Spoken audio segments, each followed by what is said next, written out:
This'll blow your mind. Media bias and sensationalism have hit such extreme levels that even Bill Maher, who is a longtime liberal, is now calling out mainstream media for their misleading narratives. And when someone like him starts calling out their biases, it's clear that this issue has become impossible to ignore. Today we're covering his reaction along with Trump and Joe Rogan's assessment of how unhinged the MSM has become. But before I go on with the video, make sure to subscribe and hit the notification bell for more discussions just like this. I woke up today to the headline that Trump had called for a firing squad for Liz Cheney.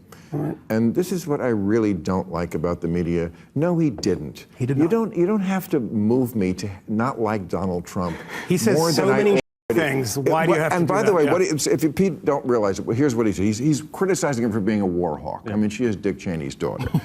He said, she's a radical war hawk. Let's put her with a rifle standing there with 9 barrels shooting at her, okay. Let's see how she feels about it. You know, they're all war hawks when they're sitting in Washington in a nice building saying, oh, gee, we'll send tens of thousands of troops right into the mouth of the enemy. Now, of course, he expresses himself horribly. He has to add, she's a stupid person because he's a moron. Well, Trump knows what it's really like from Vietnam. That's always been the case, though. You see, the media always likes to take Trump's statements out of context, creating a skewed narrative in an attempt to shape public opinion in a way that doesn't align with what he actually said. From the moment he announced he was running for president back in 2015, many of Trump's statements were presented in headlines and sound bites that left out key context, giving readers a very different impression than intended. One of the most notable examples of the very fine people on both sides comment after the Charlottesville incident, many outlets reported that Trump was equating white nationalists with peaceful protesters. However, the full context shows he explicitly condemned white Nazi supremacists and neo-Nazis, clarifying that his fine people remark referred to individuals peacefully protesting the removal of historical statues. This partial reporting led to a lasting misinterpretation of his stance, influenced by public perception. But when it comes to the Liz Cheney story, it was just 4 days before the election, and the MSM was in overdrive to paint him in a negative picture and try to sway the last few undecided voters. The left went even more far as trying to start a case against him, where Arizona's top prosecutor, who happens to be a Democrat, said, quote, "I've already asked my criminal division chief to start looking at that statement, analyzing it for whether it qualifies as a death threat under Arizona laws." But that's not all, because Bill was so done with the MSM that he continued his rant about them. This is exactly what hippies always said.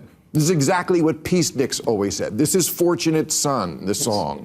It's like, you know what? It's very easy to sit in your building and send young men to die, apropos of Ukraine. Yes. Because, I don't know, that war doesn't look like it's going in the right direction. Not at all, no. But just so, you know, just don't lie to me. I don't like Donald Trump. Don't lie to me and tell me he wants it in front of a firing squad. He was saying something that, by the way, if it came out of the mouth, some of it, not the stupid part, again, sounds like what hippies used to say about Bill, not sending people to, yes. I agree with you on the lying. I mean, that is ridiculous and absurd and counterproductive.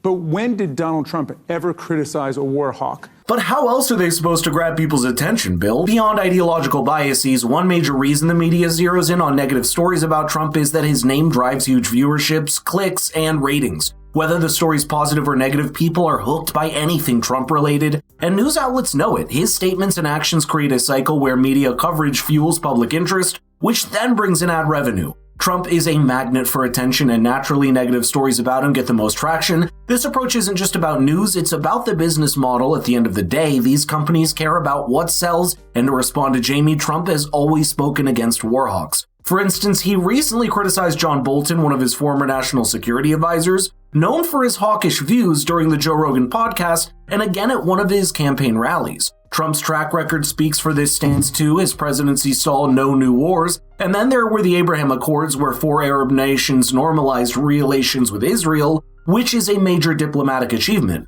Bill also points to an interesting point, exposing the left's hypocrisy. Jamie, I'm not defending Trump. Yeah. I'm just saying, don't lie to me. I agree with that. I mean, that's just a distortion. It's counterproductive. I mean, the number of Trump people you talk to who talk about the media and giving them any ammunition like this. I mean, I saw headlines, chyrons on television this morning saying that Donald Trump had said that Kamala Harris should be executed. I mean, at the beginning of that kind of rambling, incoherent thing, she said, give her a weapon, which is not typically something you do to someone. And again, the spirit of it is something that if someone with the blue hat said it, people would nod along on the left. Yes, exactly. There's plenty. Exactly. I disagree with Michael here because people don't need ammunition to see how unfair the media coverage towards Trump actually is. For instance, during the current election cycle, the media coverage of Donald Trump has been overwhelmingly negative compared to Kamala Harris, and this contrast is impossible to ignore. According to the Media Research Center, after Joe Biden dropped from the race, Kamala's received 84% positive coverage compared to a 90% negative coverage for Trump. Their report also found that, quote, the networks have celebrated Walz, 62% positive press, and punished Vance, 92% negative. CNN did a poll of their own and found that while no single story stuck to Trump, the overarching word lie did, reaching the top 5 words associated with him in all but 1 week of the election's final 2 months. Just looking at the image of words by week relating to Trump, you'd see that most of it has negative connotations. On the other hand, Kamala Harris, despite numerous stumbles and gaffes, has received a far gentler treatment from the media. Her bad performance has been downplayed, with the press either ignoring her missteps or quickly moving past them. By the way, I've noticed you still haven't liked the video or subscribed to the channel, so what are you waiting for? The MSM rarely holds Harris accountable for her role in the Biden administration's failures, particularly with issues like the border crisis or inflation. Trump has talked about this issue in depth as he went on the Joe Rogan podcast, and I think he does a good job at summing up the situation. I never get a good story. I only get bad press. Now, I will say this. It's a lot easier if you're a Democrat. If I were a Democrat, you'd get a lot of positive press. I would get a lot of positive press. No, it's a creepy, corrupt business, and the media, to a large extent, acts as a propaganda arm for the Democratic Party. It's not even believable. Yeah, it's bizarre to watch, and most young people, I think, are aware of it. I think most boomers still, unfortunately, read the newspapers and believe in CNN. But it's getting younger. Let me Yes. tell you, it's getting for us, for a conservative. Yes. And I consider myself a person. It's the internet. It's because the internet's giving people information that they're not getting from anywhere else. And they like the very fine people hoax, the Russiagate hoax, all these different things that they've done. They tried to pin on you. That's like, it's a clear distortion of what you actually said. The bloodbath hoax. Yeah, I was talking about the auto industry. Yes. It's a bloodbath because Japan and China are taking our auto.